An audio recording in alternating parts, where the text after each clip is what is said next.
Excelente, entonces llegamos al último video de esta tarde y se refiere al punto de la votación, el resultado de la deliberación o más bien la decisión en sí que ya toman los accionistas como producto de la Junta General. El tema de la votación definitivamente no es una única votación que se da en una junta, sino que cada punto de agenda pues va tomando diferentes decisiones y se va decidiendo pues según sea.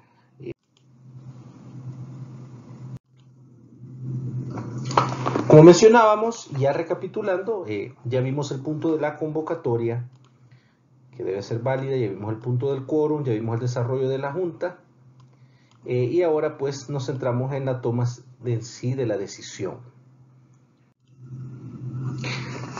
Para estos efectos comenzamos citando el artículo 247, donde dice: las resoluciones legalmente adoptadas por las juntas generales son obligatorias para todos los accionistas, aún para los ausentes o los disidentes, salvo los derechos de oposición y retiro en los casos indicados por la ley. Perfecto, entonces, tal como se expresa y tal como se pone aquí en la foto que podemos ver, el sistema societario es un sistema eminentemente democrático, es un sistema que opera sobre la base de la decisión de la mayoría. Debemos recordar que la persona colectiva, la persona jurídica, está compuesto por una serie de miembros individuales que la conforman. Y la voluntad de la persona jurídica en realidad es la sumatoria de la decisión de todas estas personas. Ahora, como cada una de estas personas tiene su propio parámetro y su propia decisión, la manera más equitativa que se ha encontrado para resumir, digamos, la decisión del ente colectivo es la sumatoria total de la voluntad de todos o por lo menos de la mayoría. Y ciertamente la decisión de la mayoría va a ser la que va a prevalecer, aun y cuando hay algunos que no hayan llegado, por eso habla la ley de ausentes, y aun y cuando haya llegado, hay algunos que no estén de acuerdo, ¿verdad? Y serían en este caso los disidentes, los rebeldes. Entonces, ¿significa eso que yo ya no puedo hacer nada? Pues mire, hay derechos de oposición, hay derechos de retiro, hay derechos de nulidad también de los acuerdos de la Junta, y es por eso que adquiere especial relevancia el tema de respetar adecuadamente los diferentes procedimientos y los diferentes requisitos que para cada una de estas etapas nos exige la ley. Es por eso que debemos ser cautelosos, sobre todo para hacer prevalecer en todo momento la voluntad de la mayoría y que ésta no sucumba ante la omisión o ante la falta de cumplimiento de algunos de los requisitos que la ley prescribe para la validez de estos actos. Este tema de las formalidades que se requieren para este tipo de acto sí tiene especial relevancia, porque es a través de estas formalidades que se garantiza que en efecto se está respetando a cabalidad la decisión de la mayoría. Entonces, la formalidad en esta oportunidad sí cuenta, de hecho es esencial para la formación de voluntad del cuerpo colectivo. Habiendo dicho eso, entonces, y ya habiendo revisado los requisitos de quórum, vamos a hacer uso de los mismos artículos que revisamos en cuanto al tema de quórum, pero esta vez enfocado en las mayorías que se requieren para poder votar una decisión como válida. Así pues, volvemos nuevamente al artículo 240, hablamos de la junta ordinaria, hablamos de la primera fecha y nos vamos a la parte final en donde dice: las resoluciones solo serán válidas cuando se tomen por la mayoría de los votos presentes. Aquí hay una diferenciación interesante porque en el artículo 240 el requisito de quórum es la mitad más uno de los votos que conforman el total del capital social. Pero a la hora de la votación no importa, al menos para este caso, la cantidad de votos que conformen el capital social, sino que únicamente importa la cantidad de votos que se encuentran presentes al momento de votar el respectivo punto. Si se recuerdan, en el video anterior vimos una situación, un artículo en donde mencionaba que el hecho de retirarse a mitad de una junta no afecta de ninguna manera el quórum que ya está constituido. A ver, vamos a hacer un ejemplo concreto en este caso del 240. Vamos a suponer que es una junta ordinaria, vamos a suponer que se dio la convocatoria en primera fecha y vamos a suponer que es un total de 100 acciones, lo que compone el 100% del capital social. Pues resulta que a la primera fecha, en la junta ordinaria, llegaron 60 acciones representadas, o 60 acciones que estuvieron presentes o representadas. Vamos a asumir que fue la representación de manera válida, es decir, ningún representante era administrador, ningún representante era auditor, ningún representante tenía más de la cuarta parte del capital social, y todo estaba en orden. Perfecto. Pues resulta que se toma y se empieza a instalar la junta, se hace el desarrollo de la misma, se toma la lista de asistencia, bueno, en fin, comienza a darse la sesión y se empiezan a prolongar las discusiones y de repente de las 60 acciones, de repente se va alguien que representaba 10 acciones, quedan 50, de repente se va otro que representaba otras 20, quedan 30, de repente se va otro que representaba 10, quedan 20 acciones, discutiendo ahí toda la noche hasta que finalmente se llega al punto de la votación. Y llega el punto de la votación, solo hay 10 acciones presentes, o 20, no me acuerdo cuánto habíamos dicho, supongamos para efectos prácticos, hay 20 acciones presentes, se toma la decisión y 11 acciones votan a favor de un punto. Listo. Este voto, conforme al 240, es perfectamente válido, aun y cuando no forme ni siquiera la décima parte o onceava parte del total del capital social. En este momento, debido a que la gente se empezó a ir de la sesión que sí estuvo válidamente instalada, se convierte en la mitad más uno de los votos presentes.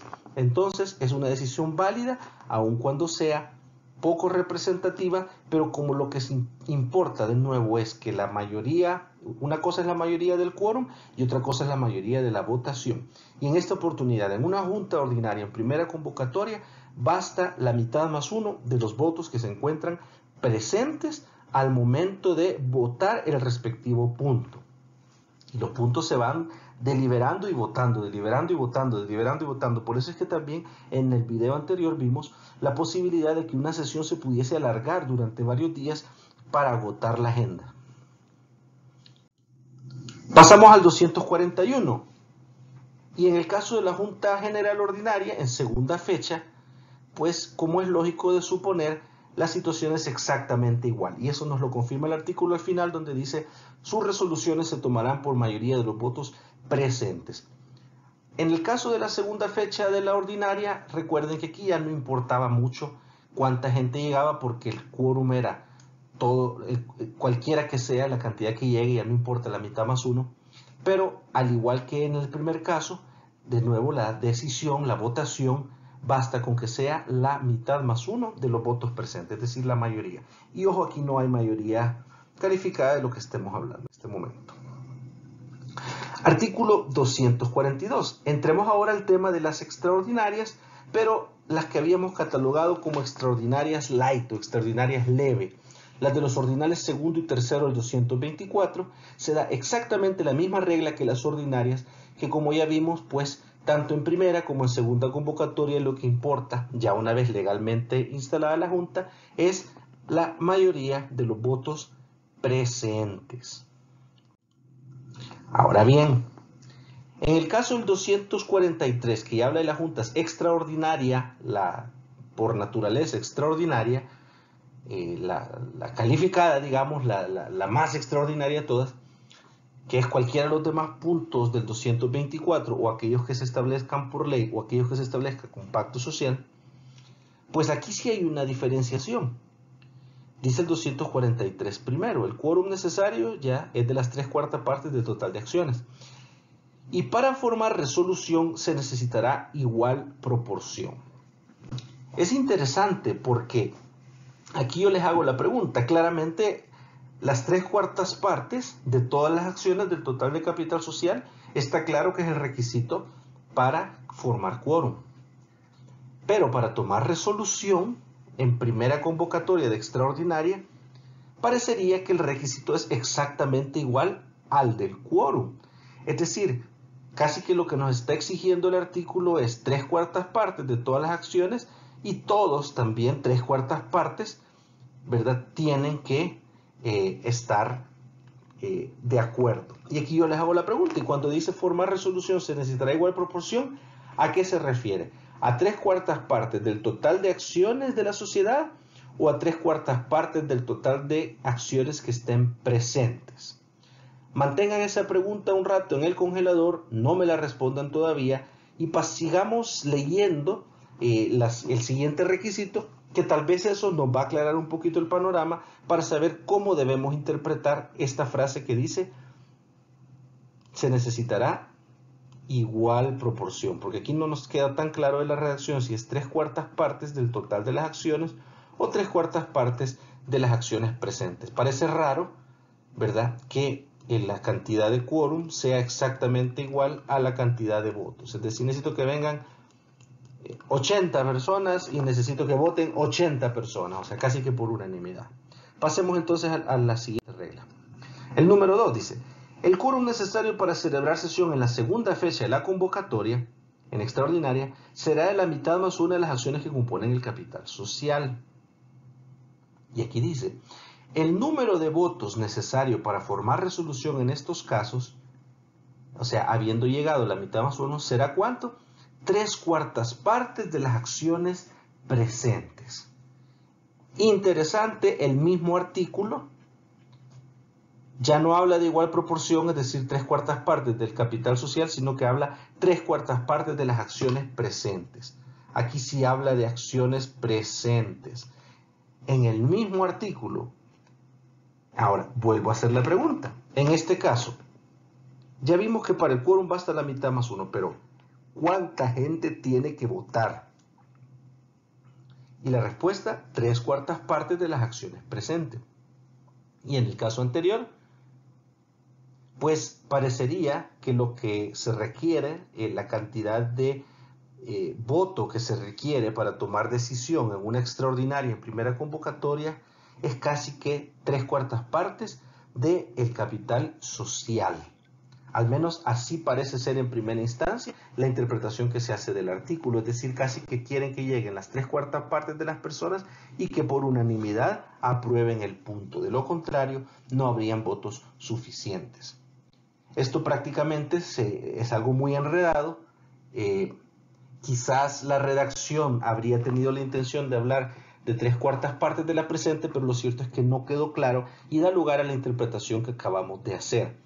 Así pues, parecería ser más aconsejable, ¿verdad?, que una Junta General Extraordinaria no se insista tanto en primera convocatoria, sino que mejor se haga en segunda, porque al parecer se relajan un poco los requisitos tanto de quórum, pero sobre todo el de votación.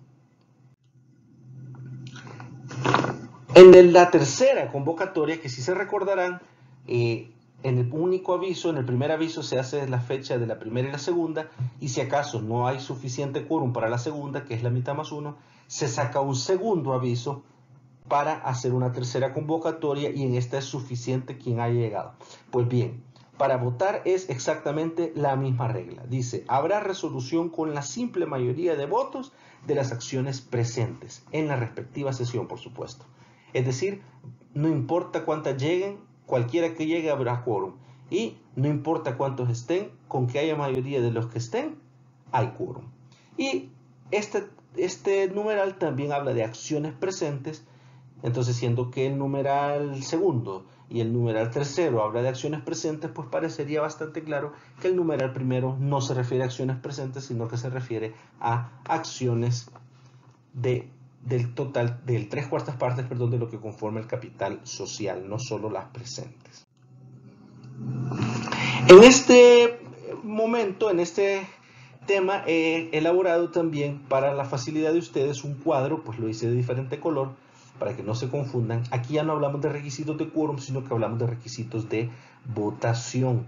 También está contemplado la primera, segunda, tercera convocatoria para las juntas ordinarias, las extraordinarias de los numerales segundo y tercero del 224, lo que en este curso le acabamos de bautizar como extraordinaria light, ¿verdad? Y tenemos la extraordinaria calificada, que es la extraordinaria. Y aquí pues dentro de este cuadro está lo que se requiere no para quórum, sino que para la toma de decisiones. Es decir, en la ordinaria primera convocatoria, mitad más 1, en la segunda también.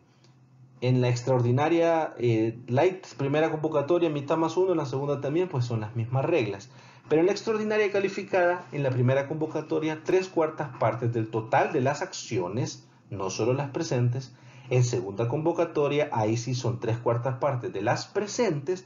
Y en tercera convocatoria, la mitad más 1, es decir, mayoría simple, también de las acciones que se encuentran presentes. Este cuadro pues es importante tenerlo a mano, ¿verdad? Y les puede servir de guía en el futuro en su vida profesional. Finalmente hay una salvedad, si se recordarán hablamos al inicio del tema de las generalidades, que las juntas generales podían ser ordinarias, podían ser extraordinarias y podrían ser mixtas. Dicho eso, al hablar que una junta es mixta, significa que toca puntos de naturaleza ordinaria y toca puntos de naturaleza extraordinaria. Y aquí viene un tema interesante, porque ¿cómo vamos a hacer en una junta cuando tenemos que tocar puntos ordinarios y extraordinarios? ¿Qué quórum es el que me va a servir? ¿Con cuánto es que voy a dar por instalada la junta? ¿Con cuánto es que voy a poder tomar deliberación?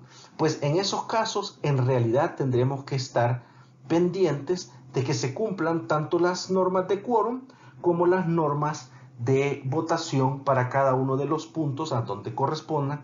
Para esos efectos, lo más recomendable, por supuesto, es ordenarlos, agrupar los puntos ordinarios con los ordinarios, los extraordinarios con los extraordinarios, y al momento de arrancar la junta, pues ver si hay quórum suficiente para dar abasto para las dos, o si no para una sola, y ir controlando pues la cantidad de voto de quórum y la cantidad de voto que toma la decisión correspondiente. Es decir, tener el cuidado de que con el quórum y la votación de una ordinaria no decida puntos extraordinarios, para que no se vaya a dar una decisión después que pueda ser anulada. Y con esto, señores, finalizamos lo relacionado con las juntas generales, y les agradezco su atención, y pasen buenas noches.